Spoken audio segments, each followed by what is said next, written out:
Selamat pagi, salam sejahtera untuk kita semua. Shalom, Om Swastiastu, Namo Buddhaya, dan salam kebajikan. Yang terhormat Bapak Yanatung Yinajena SSI MSI selaku Kepala Dinas Kebudayaan Kundal Kabudayaan Kabupaten Bantul. Yang saya hormati Bapak Risman Supandi MPD selaku Kepala Bidang Warisan Budaya Dinas Kebudayaan Kundal Kabudayaan Kabupaten Bantul,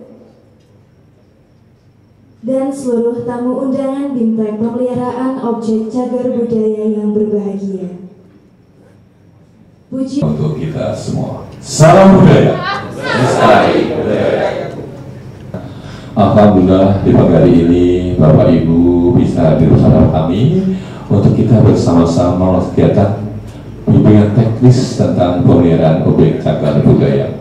Forum pelestari cagar budaya sebenarnya ada juga dari juru pelihara budaya dan dari pemerhati serta dalam upaya untuk melestarikan objek cagar budaya. Tadi pagi kami sempat soal Bapak Bupati untuk kita aturke tentang rencana ini, dan beliau sangat concern sekali terhadap pelestarian objek cagar budaya. Ini dengan mengucap Bismillahirrahmanirrahim, BIMTEK Pemeliharaan Objek Cagar Budaya secara resmi dinyatakan dibuka. Assalamualaikum warahmatullahi wabarakatuh. Setelah gagal belajar menyulam, jualan sayur sama kebab. Jika nanti Bapak Ibu saya memberikan salam, jangan lupa ya untuk dijawab. Assalamualaikum warahmatullahi wabarakatuh. Izin baik. Hari ini saya ditugasi menjadi moderator untuk diskusi kita di BIMTEK Pemeliharaan Objek Cagar Budaya. Baik, kita nanti akan sepakati untuk pemaparan masing-masing pemateri adalah 30 menit. Jadi nanti Bu Wiwing nanti akan ada 30 menit pemaparan, kemudian dilanjutkan dengan Pak Harimurti nanti 30 menit pemaparan. Kemudian nanti setelah itu kita akan masuk ke diskusi kurang lebih 45 menit. Catatan ya, nek misalnya itu benda bangunan atau yang tidak memiliki nilai penting, apakah perlu dilestarikan? Nah, ini kan kalau di sini jelas dia harus memiliki nilai penting. Nilai pentingnya apa saja? Sejarah, pengetahuan, pendidikan, agama, dan atau kebudayaan. Siap berkegiatan di dalamnya. Lalu situs. Nah, kalau situs itu, nah ini yang membedakan ya, situs cagar budaya. Contoh situs itu kalau di sini adalah dia bisa berbentuk bangunan, yang bisa juga tidak dinyatakan sebagai hal yang objektif karena mewarisi budaya karena warisan budaya tersebut tidak beradaptasi dengan budaya lapisan yang diciptakan atau dibuat, namun berada pada saat ditemukan. Jadi alam dan manusia.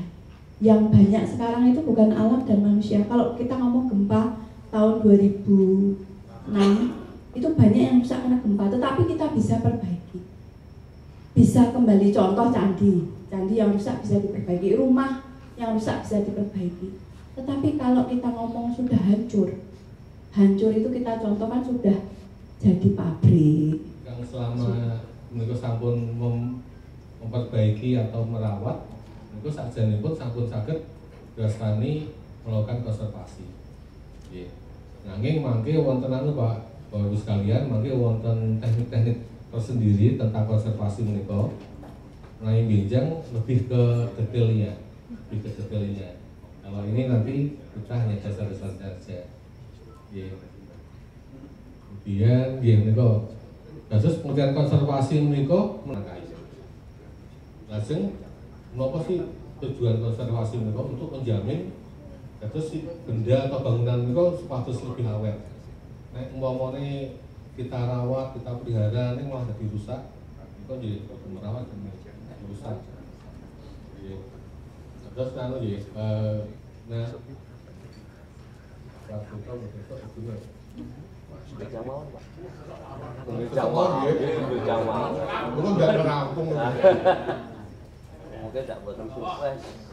kayaknya apa karena sulit dibawa atau apa? Kalau lumpang aku itu kan maksudnya nggak dibawa ke museum atau apa, tapi kalau itu masuk dibawa ke museum nasional gitu. Terus intinya itu kan pemeliharaan ketika orang pertama itu, kemudian yang kedua kaitannya dengan cagar budaya juga, kira-kira janjannya itu dinas kebudayaan kaitannya dengan pemeliharaan cagar budaya ini budgetingnya besar atau enggak? Saya pikir itu penting juga karena di tempat kami ada satu. Nah itu udah dari syarat-syarat yang sudah diberikan itu dari sudah jadi rumah.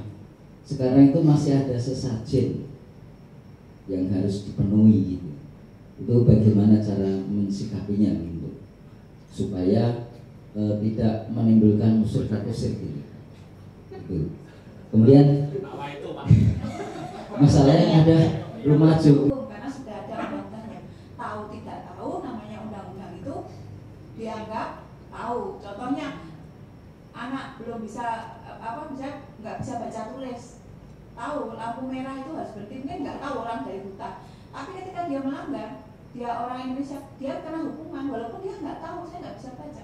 Karena undang-undang itu memang sudah diundangkan. Ketika semua diundangkan, masyarakat itu dianggap tahu. Nah, itu. Jadi kalau ada temuan tidak usah takut. Terus nanti saya rugi. Terus menilainya gimana? Kok batu-batu kok ditinggal? Ada beberapa hal pertama mungkin belum dilakukan. Itu dicari beberapa kali banyak terjadi gitu. Kemudian untuk yang di di Karangtengah Imogiri dulu ada lumpangnya ya Pak. Lumpangnya kemana Pak sekarang itu? Masih di situ ya. Jadi itu pasar lama. Pasar lama ada lumpangnya. Lumpang itu arkeologi juga. Dan sekarang dipindah ke pasar yang baru. Saya dulu sering main ke sana Pak. Di Karangtengah. Saya Karangtalu. Jadi kemudian memang sesaji seperti itu kita masukkan sekarang dalam objek kemajuan budaya sebagai kekayaan budaya kita. Gedongan memang betul dari gedongan Sri Martani Pak. Ya, itu sudah ditetapkan. Dan cagar budaya yang ada di Bantul itu sudah dibukukan oleh Dinas Kebudayaan. Hanya mungkin belum pernah dibagikan ya. Mungkin Mas Willy bisa nanti membagikan kalau masih ada gitu. Di websitenya ada nggak Pak Wan? Coba nanti kami yang ada di Pondok Kabupaten Bantul berupaya agar supaya bagaimana pemilik cagar budaya ini tetap mendapatkan istilahnya fasilitas yang berdasarkan undang-undang. Kita memberikan asistensi, memberikan sosialisasi dan memberikan penghargaan. Dalam setiap tahunnya terhadap pelestari warisan budaya kami berikan penghargaan